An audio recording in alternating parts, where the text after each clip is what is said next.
I took a flight. It was from Canada, Toronto to London. My second flight was from London to Amman. So I was really tired. So I go up to the counter and I'm like, how's the plane? She's like, actually, it's a very empty plane. I'm like, can I change seats? Leg room, you know, so I'm comfortable. Yeah.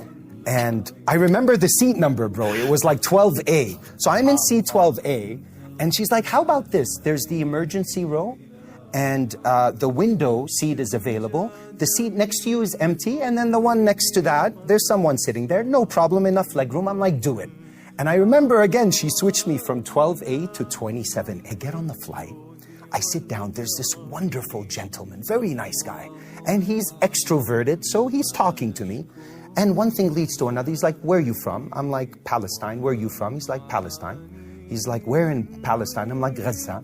I'm like, where are you from? He's like, Gaza. I'm like, subhanallah. I'm like, where did you grow up the first part of your life? He's like, Kuwait. I'm like, me too. Did you leave at the Gulf War? He said, yes. Like, me too. And then I'm like, what did you study? He's like, electrical engineering. I'm like, get out of here, man. Come on. I studied electrical engineering. I did civil engineering. It's too much, man. There were so many similarities. Anyways, I ended up getting some rest and he got some rest. We get off the plane and he asked me, what do you do? I said, content creator, but I didn't give him too many details. The passport control was packed. And it was going to take us at least half an hour before they were going to check my passports. And he was standing right behind me in line. And we were also having a conversation. The two people in front of me, they're talking to each other and they have their phone open. And then they go, excuse me, are you Osama? And they're pointing at one of my TikTok videos or Instagram videos. And I'm like, yeah. They're like, no way, man, this is so weird. I'm like, what? They're like, we spent the entire night binging on your content and watching your content. Anyways, can I take a picture? You know, typically fans sometimes after passport control. I said, sure. So Mu'taz, who was with me, and I can say his name, but I won't say his family name, he became curious. He's like, now I need to know who you are. Can I get your Instagram handle? I give him my handle. He looks me up. And that led to us talking a little bit about Deen in the line as we were waiting for passport control. And I felt like he really needed to hear some of maybe what I had to say. But he's a great guy. He seemed like a guy with such a pure heart. We get to passport control, it's over. We go to get our bags, we grab our bags. On our way out, you know that last section before you leave where there's like, they check your luggage right before, some guy comes to us and he's like, where are you coming from? Like Canada. He's like, right this way to both of us because we're walking together. He checks our bags. He's a very nice guy. We go through the, security process. Then he goes, thank you very much. Have a nice day. He hands me over my passport. And then I'm like, okay, Mu'taz, here's my number. Stay in touch. Salaam alaikum, salam alaikum. And I leave. And you're out there having that wedding party, right? Or whatever it is. It was beautiful, by the way. I had a grand reception by you. Jazakallah khair. But then after you drop me off to the hotel, I get a message from Mu'taz. You know what the message read? He goes, you have my passport and I have yours. The guy at the security swapped passports by mistake. And I'm sitting there thinking, Ya Allah. He goes, and is your father Iyad? And is your mother Naila? I'm like, yes.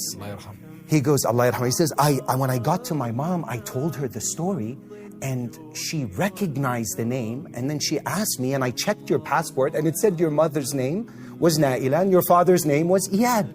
So, and she went to school and taught at the same school as your mother did in Kuwait and Fahil. I'm like, no way, man. Subhanallah. What's Allah getting at? Think about it from the beginning, changing my seat, talking to the guy, the two that were in the line, him knowing that I'm a social media or content creator. One thing, the swap of the passports, all of that can't be a coincidence. Deep inside me, I felt like the story is not over. We ended up meeting, swapping passports and talking a little bit about Deen and other things. But I think it's going to lead to, the chapter is not over, the whole story is not over. But these things, there are no coincidence, man. Everything happens. Whether it's khair or shar. Whether it's khair or shar. But the thing is with khair and shar, you have to be careful. The book of destiny, one of them in the Quran is referred to as Ummul Kitab, the mother of books. A mother typically gives birth to what? To children. So it's like every situation you face in life, you have a decision usually. Not all of them, but many of them you have to decide. Maybe to do good or do bad.